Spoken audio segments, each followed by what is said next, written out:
কে বাছো দেবে তাহার আদরের কন্যা। 7 দিন আছে হায়াত বলে মালিক রব্বানা, যে বিয়েতে খুশি হবেন শাহে মদিনা। হযরত বেলালের বিয়ের নবী করল ঘোষণা, কে বাছো দেবে তাহার আদরের কন্যা। তবে 7 দিন আছে হায়াত বলে মালিক রব্বানা, যে বিয়েতে খুশি হবেন শাহে মদিনা। দেখো আলামিন শুনে সেদিন চোখের পানি ভাসে, 4 সাহাবী আমার নবীর কাছে আসে। কি হয়েছে বলো বলো নবী দো জাহান, জান দেব তোমার প্রেমে কয় সাহাবীগণ। আমার পাগল হাবশি বেলাল কত দিওয়ানা, সুন্নতি পাবন্দি হবে না। হয়নি শাদী হিসাব যদি নাই গো রব্বানা, 7 দিন পরে বেলাল দুনিয়াতে থাকবে না। হযরত বেলালের বিয়ের নবী করল ঘোষণা, কে বাছো দেবে তাহার আদরের কন্যা। শেরে আলী উঠল বলি শোনো গো হুজুর, 7 দিন বাকি মোরা দেখি থাকলে আপনি মঞ্জুর।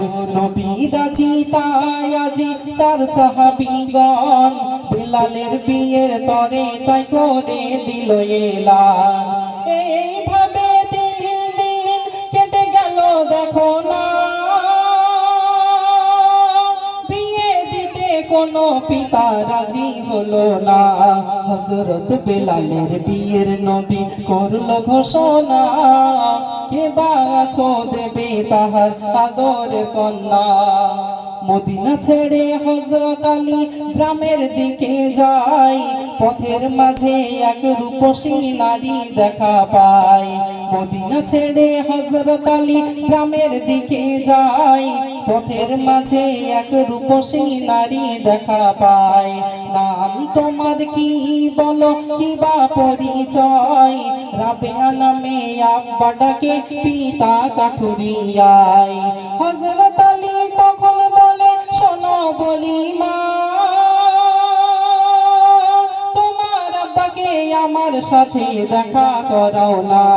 হযরত বেলালের বিয়ের নবী করল ঘোষণা, কে বাছো দেবে তাহার আদরের কন্যা। নবীর জামাতা হযরত আলীর কথা যখন শোনে, ছুটে ছুটে কাঠুরিয়া এলো আলীর সামনে। হযরত আলী বলে তখন পাঠাই মোর নবী, বেলালের সাথে তোমার বেটির দিতে চাই শাদী। কাঠুরিয়া শুনে তখন বড় খুশি হয়, বেলালের মৌতের খবর তখনই শোনায়। শুনে কাঠুরিয়া তখন রাজি হলো না, আলীর কথাই রাজি হলো কাঠুরিয়ার কন্যা। হযরত বেলালের বিয়ের নবী করল ঘোষণা, কে বাছো দেবে তাহার আদরের কন্যা। তানাকে বললেন নবী করিম সাল্লাল্লাহু আলাইহি ওয়াসাল্লাম পাঠিয়েছে হযরত বেলাল রাদিয়াল্লাহু তাআলার বিয়ের জন্য মেয়ে দেখার। তো আপনার মেয়েকে কি হযরত বেলালের সাথে বিয়ে দেবেন? তখন তিনি অত্যন্ত